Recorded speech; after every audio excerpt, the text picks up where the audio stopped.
Kamoltan nagaa keessanii Fayyaadha alhamdulillah nagoma meeti. Nagaa galata Waaqayyo. galata Waaqayyo akkam jirtun.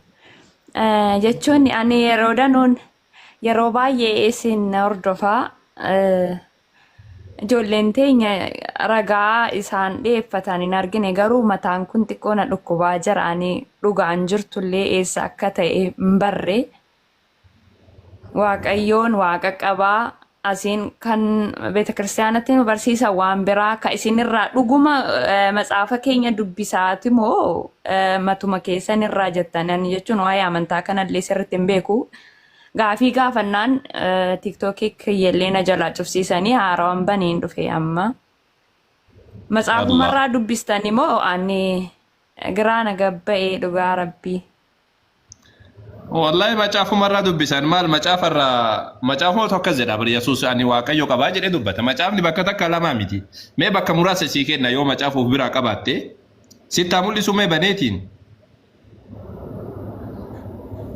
Magaraana gabba'ee. Mee qoy sitti mul'isa mee. Ani Waaqayyo qaba. Ani waaqan qaba ka jedhu dhuguma jira matsaafa keenyarra. Wallahi dhuguma jira waan tokko sobaa miti. Osoo kitaabuma sitti mul'isa laakiin amma appilikeeshinaan sitti mul'isu. Fakkeenyaaf inni kun macaafa qulqulluu jedhan macaafa qulqulluudha. Kakuu haaraadha ixaa erga sanii ammoo Yohaannis boqonnaa 20 lakkoofsa 17 kuno Yesuus Kiristoos maal jedha sirriitti ilaala.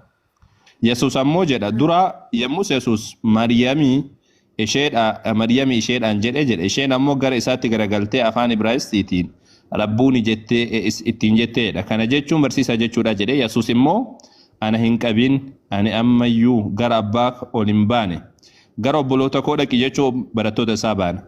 Ani gara abbaa kootiif abbaa keessanitti gara Waaqayyo kootii fi Waaqayyo keessanitti ol nan baa jedhi isaanitti naaf himii jedhe ishii abboomee jedha.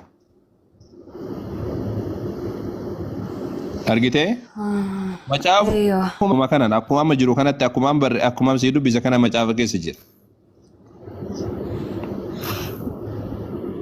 Yaa gooftaa koo ani mataa na dhukkubaa raawunu asiin akkana jedha gooftaan qaba jedha nu gooftaa keenya jenna. Siif ibsama jedhanii yoonoo ani amantaa keenya keessan jira isatti yoo amantee dhugumaan qulqulleessitu amanii gooftaatti jedhan Yesuusitti amanaan jira wanni naa ibsames hin jiru. Asirra dhufanii barsiisonni keenya illee isiniin mormaa jiran ragaa dhiyeeffatan tokkollee hin argine gara muslimaa kanaan okke gaafii isin gaafadha. Gaafadha.